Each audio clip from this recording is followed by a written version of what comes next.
Hello friends, आप सभी viewers का आपके अपने इस YouTube channel counselling and motivation hub में आप सभी व्यूवर्स का हार्दिक स्वागत है। फ्रेंड्स, हम आज आपके सामने हमारे लास्ट वीडियो दान, मदद और उधारी में अंतर का पार्ट 2 पेश करने जा रहे हैं। फ्रेंड्स, जो आज का हमारा यह वीडियो रहेगा, इस वीडियो में हम एक स्पेशल सच्ची घटना पर आधारित एक विशेष कहानी आपके सामने रखना चाहेंगे, जिससे कि आपको शिक्षा मिल सके कि दान, मदद और उधारी में क्या अंतर होता है। फ्रेंड्स, हमारे एक सब्सक्राइबर हैं शर्मा जी। अब शर्मा जी के बारे में यहाँ मैं आपको कुछ महत्वपूर्ण बात बताना चाहूँगा। जो शर्मा जी हैं, उनके परदादा बहुत पहले भारत के आज़ादी के समय ही एक जाने माने वकील थे। मतलब कि ये 1947 से 50 के आसपास के बीच की बात है। फ्रेंड्स, यहाँ पर मैं आपको बताना चाहूँगा कि जो शर्मा जी के परदादा एक जाने माने वकील थे, कैसे उनके जो परदादा के घर के सामने एक साइकिल दुकान का काम करते थे। उस साइकिल दुकान का काम करने वाले ने कैसे उधारी का झांसा देकर उस ज़माने में कितना भयानक पैसा उस शर्मा जी के परदादा अर्थात वकील साहब से लिया और उसको लौटाया ही नहीं। फ्रेंड्स, मैं आपको शिक्षा देना चालू कर रहा हूँ, तो ध्यान से सुनिए। जो शर्मा जी के परदादा वकील साहब थे, वकील साहब के सामने जो साइकिल दुकान वाले थे, वे साइकिल दुकान वाले को पता था, अच्छे से पता था कि सामने जो ये वकील साहब हैं, इनकी बहुत अच्छी इनकम होती है।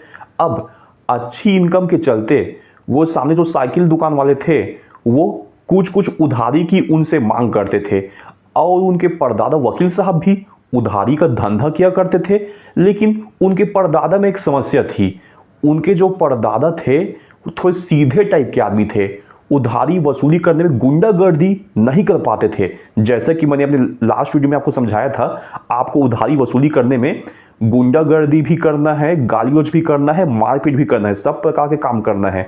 लेकिन उनके परदादा इस प्रकार के गुंडागर्दी संबंधी कृत्य करने में सक्षम नहीं थे, जिसके चलते साइकिल दुकान वाले उनके परदादा का फायदा उठाते थे। अब फ्रेंड्स, मैं आपको बताना चाहता हूँ, उस ज़माने में जो उनके परदादा थे, मतलब कि वकील साहब, उनसे सामने जो साइकिल दुकान वाला था, आपको क्या लगता है वे उनके परदादा जितने पढ़े लिखे होंगे? अरे नहीं यार, ओनली 5वीं पास थे उस जमाना के। और सोचिए कैसे उधारी के मामले में एक इतने पढ़े लिखे वकील से ठगी करने में सक्षम हो गए।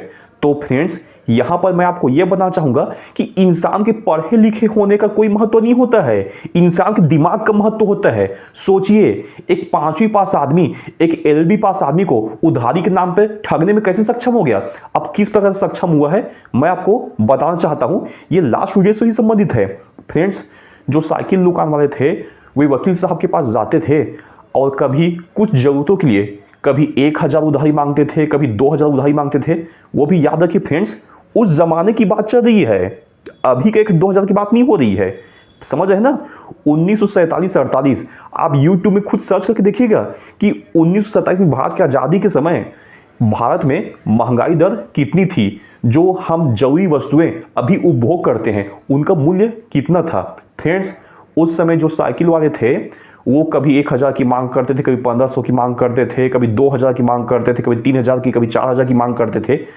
और ऐसे करते करते टोटल 15,000 रुपये उधारी हो चुका था उस साइकिल वाले के ऊपर, वकील साहब का। अब फ्रेंड्स, यहाँ पर जब उधारी लौटाने की बात आती और वकील साहब साइकिल वाले से उधारी मांगने जाते थे कि चलो मैं पैसा लौटाओ, चलो लौटाओ, कब दोगे, तो साइकिल दुकान वाला कुछ ना कुछ बहाना करके कभी यहाँ भागता था, कभी वहाँ भागता था, कभी सामने नहीं आता था, हमेशा पीठ पीछे भागते रहता था, कभी टालते रहता था। ये लगातार सिलसिला चलते जाता था। अब आप सोचते होंगे कि जब वो साइकिल वाले वकील साहब को जब पैसा लौटाते नहीं थे, तो वकील साहब उस साइकिल वाले को इतना उधारी देते क्यों थे। फ्रेंड्स, मैंने लास्ट समय में ही आपको समझाया था, लास्ट वीडियो में ही समझाया था उधारी का साइकिल के बारे में। उधारी का साइकिल कैसे होता है कि आप सामने वाले को 1500 दोगे, 2000 दोगे, तो आपको बोलेगा यार आपको मैं पैसा लौटाऊंगा ना, मना थोड़ी कर रहा हूं, लेकिन वर्तमान में मेरे को अभी इस चीज के लिए 1000 की जरूरत है, प्लीज 1000 और हेल्प करना। तेरा जो पुराना 2000 लग रहा है और जो 1000 लग रहा है, कुछ एक्स्ट्रा पैसे के संग लौटाऊंगा। मैं टोटल हुआ 3000 एक्स्ट्रा पैसे के संग 3200-3300 लौटाऊंगा। फिर आप उसको एक्स्ट्रा पैसा दोगे तो फिर आपको वो कहेगा कि यार तू चिंता करता क्यों है, पूरा पैसा लौटाऊंगा, बस थोड़ा सा एक्स्ट्रा पैसा अभी देना यार, थोड़ा सा एक्स्ट्रा पैसा अभी देना यार। मैं क्या समझाया था, ये उधारी का साइकिल है। आपको पुराना पैसा वापिस चाहिए तो उसको और पैसा देना पड़ेगा, तब जाके आपको लौटाएगा। वो आपसे इस प्रकार की प्रॉमिस कर रहा है। फ्रेंड्स, मैं पहले ही समझाया था कि इस प्रकार के प्रॉमिस फेक प्रॉमिस होते हैं, जिसमें कि उधारी देने वाले को विश्वास नहीं करना चाहिए। अब यहाँ पर हो क्या रहा था वकील साहब के साथ कि ऐसे करते करते 15,000 रुपये उधारी हो गया। अब उधारी होने के पश्चात एक समय ऐसे आया कि वकील साहब को अपनी गलती का ज्ञान हो चुका था कि मैं उधारी के साइकिल में फंस चुका हूं, इसको जब तक और पैसे नहीं दूंगा तब तक मैं पुराना नहीं लौटाऊंगा। डायरेक्ट में मुंह पर बात कर रहा है। तो इस समय उधारी वसूली के लिए क्या करना चाहिए था, वो एक वकील साहब थे। याद रखिए, वकील साहब के पास थाने का जोर होता है, कोर्ट का जोर होता है।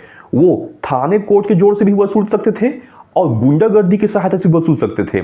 लेकिन किस्मत खराब थी वकील साहब की कि वे गुंडागर्दी करने में सक्षम भी नहीं थे और थाने कचहरी का जोर लगाने में सक्षम नहीं थे। इसलिए फ्रेंड्स, यहां एक बड़ा एग्जाम्पल आपको दिखाई दे रहा है कि कैसे उस जमाने में इतने पढ़े लिखे वकील साहब एक मामूली से साइकिल दुकान करवाने वाले से ठगी का शिकार हो चुके।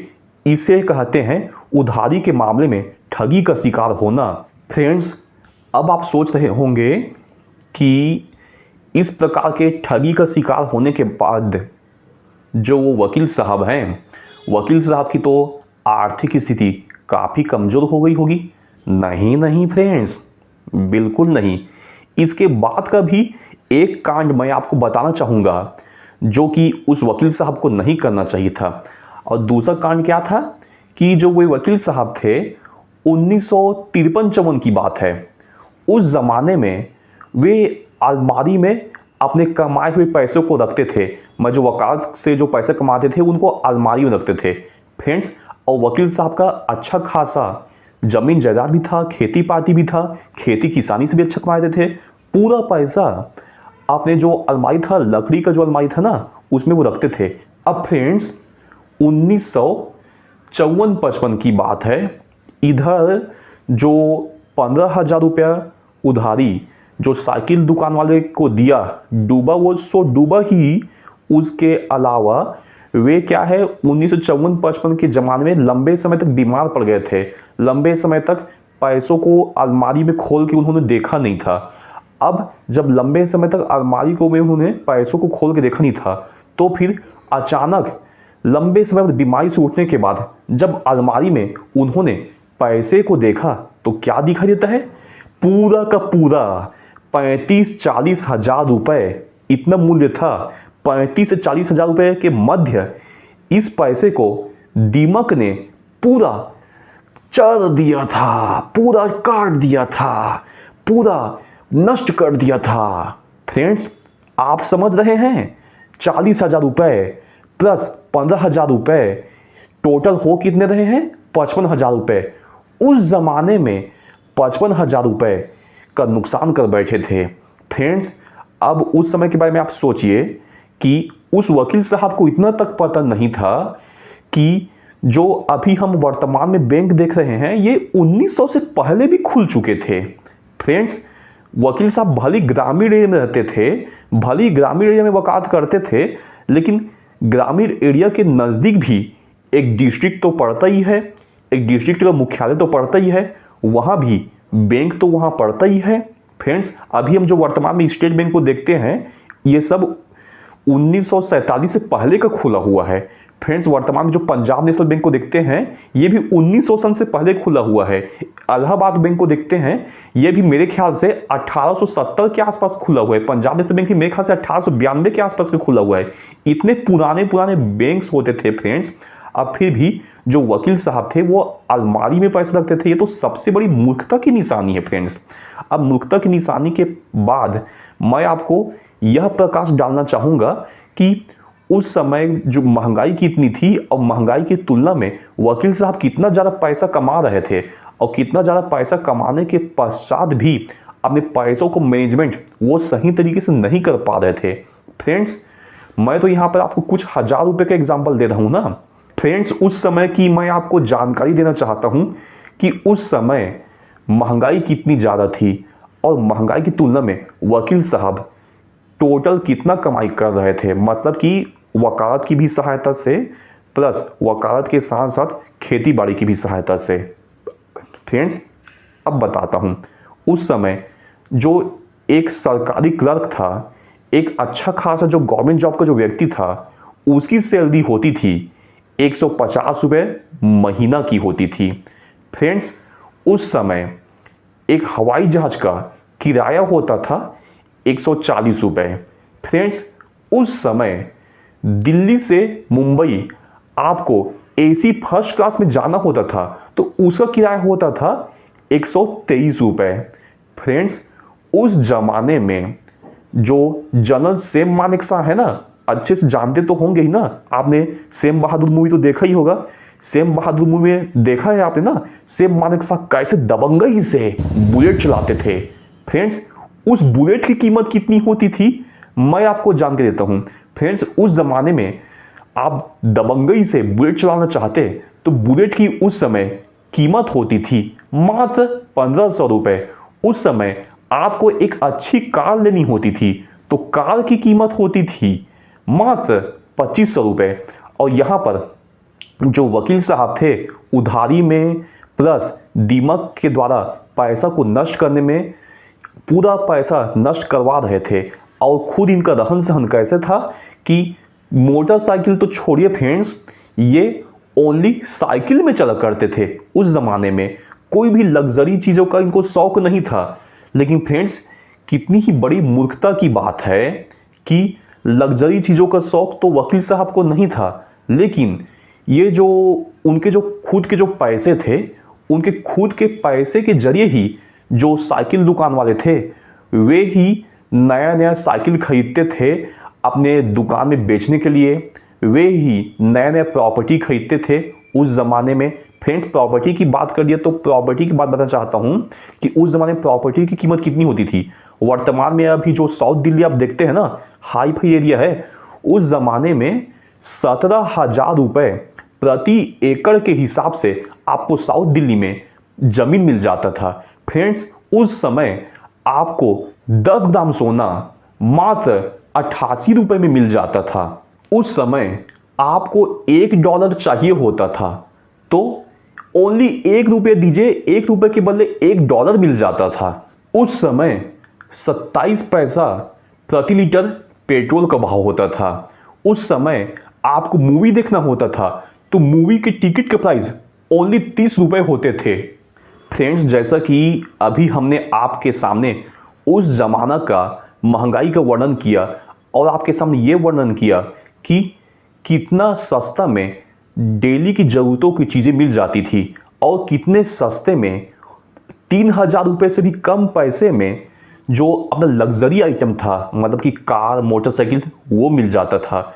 और लग्जरी रहन सहन के जो कपड़े भी होते थे वो भी उस ज़माने में फ्रेंड्स 500 से भी कम में मिल जाते थे। लग्जरी जो हवाई जहाज की टिकट होता था वो भी ओनली 200 से कम मिल जाता था। तो सोचिए फ्रेंड्स कि उस ज़माने के हिसाब से वकील साहब ने कितना भारी भरकम पैसा उधारी के रूप में साइकिल वाले को दिया था। फ्रेंड्स, यहाँ हम स्पष्ट समझ सकते हैं कि वकील साहब की वेल्थ का यहाँ पर किसी भी प्रकार से कोई प्रयोजन नहीं रह जाता है जब एक 5वीं पास आदमी एक LLB पास आदमी को ठग सकता है।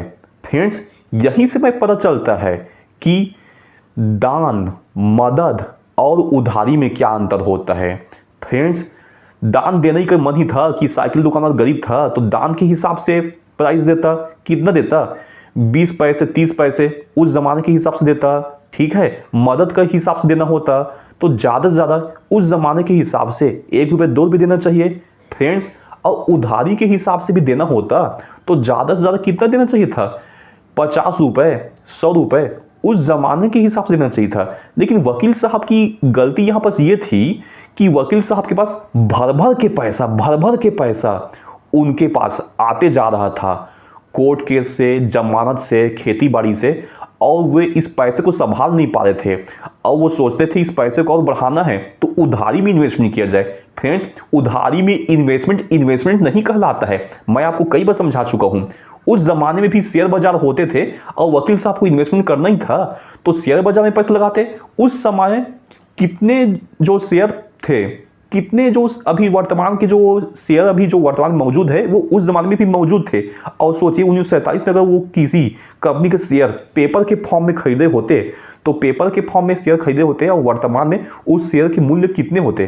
फ्रेंड्स, उस जमाने में अगर वो प्रॉपर्टी में भी इन्वेस्टमेंट करते तो प्रॉपर्टी का मूल्य भी उस जमाने से अब तक कितना होता था। लेकिन फ्रेंड्स, यहीं पर हमको पता चलता है कि उधारी में इन्वेस्टमेंट नहीं कहलाता। ये उधारी में जो इन्वेस्टमेंट है ये डूबने का खतरा होता है।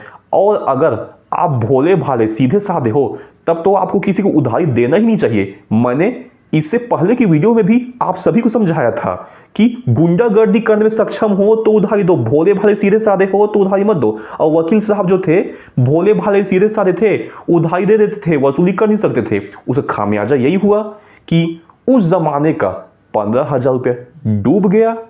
फ्रेंड्स, समझ रहे ना कितनी बड़ी रकम है उस जमाने का 15,000, और कितनी बड़ी रकम है 35 या 40,000 जिसको दीमक नष्ट कर दिया। फ्रेंड्स, इस पैसे को बैंक में रखना चाहिए था। यह भी बहुत बड़ी मूर्खता की निशानी है कि उस जमाने में जो बैंक थे वकील साहब ने उस बैंक नहीं रखा। फ्रेंड्स, और ये जो कहानी है कोई मजाक की कहानी नहीं है, यह एक सच्ची घटना के ऊपर आधारित कहानी है। आपको लग रहा है कि मैं आपसे मजाक कर रहा हूं तो आपको मैं अपने सब्सक्राइबर शर्मा जी से भी मिलवा दूंगा।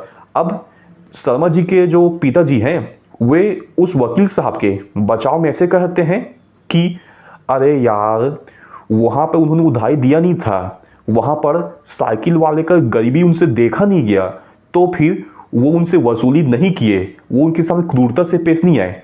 फ्रेंड्स, मानता हूँ बड़े बड़े दानदाता उस ज़माने में भी होते थे, लेकिन आप खुद सोचिए कि उनके जो परदादा वकील साहब थे, क्या उन्होंने दान करने के उद्देश्य से पैसा दिया था?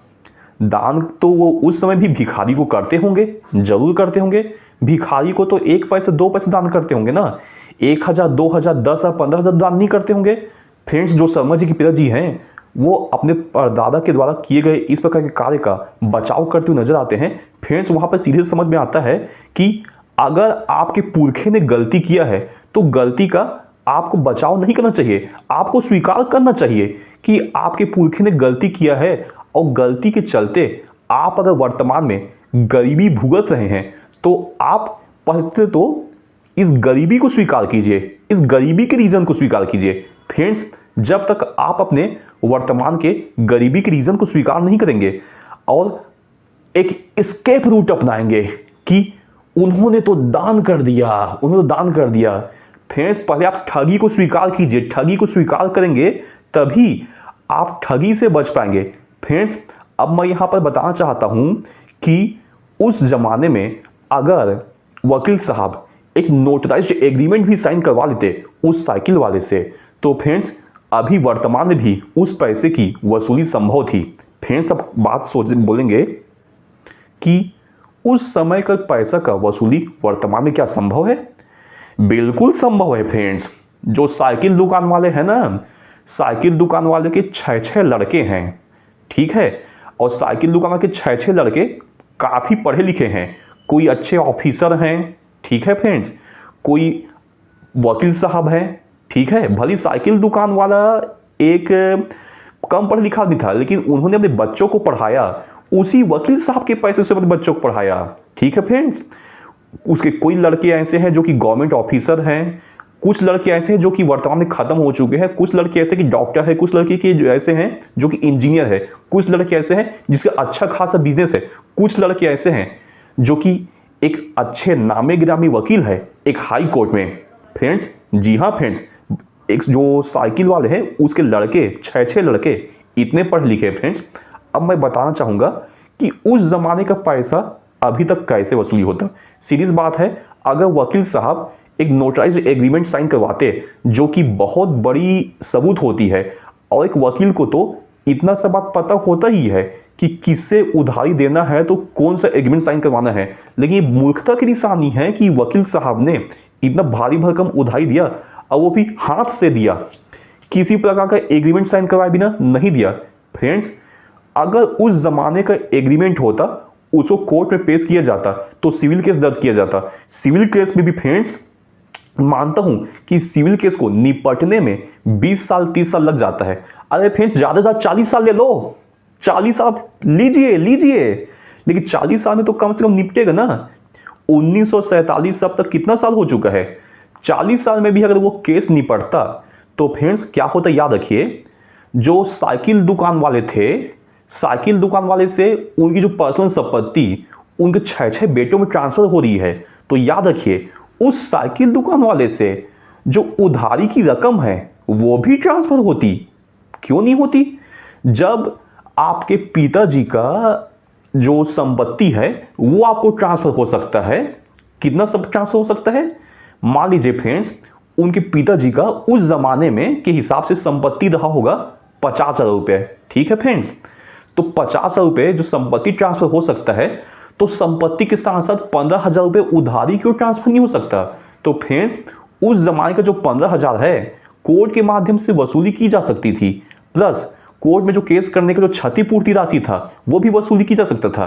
फ्रेंड्स, अब सोचिए वर्तमान में जो साइकिल दुकान के जो लड़के हैं, लड़के हैं, कोई वकील है, कोई डॉक्टर है, कोई इंजीनियर है, कोई बहुत बड़ा ऑफिसर है, किसी का बहुत अच्छा बिजनेस है, उनसे वसूली की जाता तो कितनी भारी भरकम राशि वसूली की जाती, और वे सब राशि देने में सक्षम नहीं होते तो उनके वर्तमान में तो प्रॉपर्टी है ना, किसी का 1 एकड़, किसी का 2 एकड़, किसी का सिटी के अंदर में डिसमिल में प्रॉपर्टी है। फ्रेंड्स, प्रॉपर्टी ही उनको दे दी जाती। अगर प्रॉपर्टी की भी वसूली हो जाती तो भी कितना बड़ा फायदा होता फ्रेंड्स, बहुत बड़ा फायदा होता ना, मानते हो ना फ्रेंड्स? तो इसलिए फ्रेंड्स, मैं आपको इस वीडियो के माध्यम से यही समझाना चाहता हूं कि आप दान, मदद और उधारी में अंतर समझिए। और आपका उधारी कोई लेके नट चुका है तो फ्रेंड्स वहां पर आप इस प्रकार का एस्केप रूट मत अपनाइए कि दान दे दिया, मदद कर दिया। उधारी देते समय आपने सोच के रखा था कि उधारी दे रहा हूं, बाद में आप एस्केप रूट अपना के भागिए मत कि मैं मदद कर दिया, गरीब था साला, मदद कर दिया। फ्रेंड्स, यहां पर आपने गरीब का मदद नहीं किया है, गरीब ने आपको ठगा है। इसलिए फ्रेंड्स, किसी भी गरीब से ठगी का शिकार मत होइए। आप अच्छे से याद रखिए कि भिखारी को आप दान करते हैं, छक्के को आप दान करते हैं, अपने दोस्त को आप मदद करते हैं, और जहां पर कॉमर्शियल पर्पस होता है वहां पर आप उधारी देते हैं। उधारी की वसूली नहीं हो पा रही है तो कोर्ट केस करते हैं। कोर्ट केस से भले 20 साल 30 साल लगे तो भी वसूली संभव है। 20-30 साल बाद आपको पैसे नहीं भी दिया जाता तो प्रॉपर्टी के माध्यम से वसूली संभव है, प्रॉपर्टी का हिस्सा आपको दिया जाएगा फ्रेंड्स। ठीक है फ्रेंड्स, तो समझ गए दान, मदद और उधारी में अंतर। आज से आप तय कर लीजिए इस वीडियो के माध्यम से कि आज से आप कितने भी पढ़े लिखे आदमी हो, लेकिन किसी भी गरीब से आपको ठगी का शिकार नहीं होना है। फ्रेंड्स, आज के लिए इतना ज्ञान मेरे ख्याल से ऐसा लगता है कि आप सभी के लिए काफ़ी है। फ्रेंड्स, अगर आपको हमारे द्वारा आज का दिया हुआ ज्ञान पसंद आया तो आप हमारे इस YouTube चैनल को लाइक करें, शेयर करें एंड सब्सक्राइब करें। धन्यवाद दोस्तों।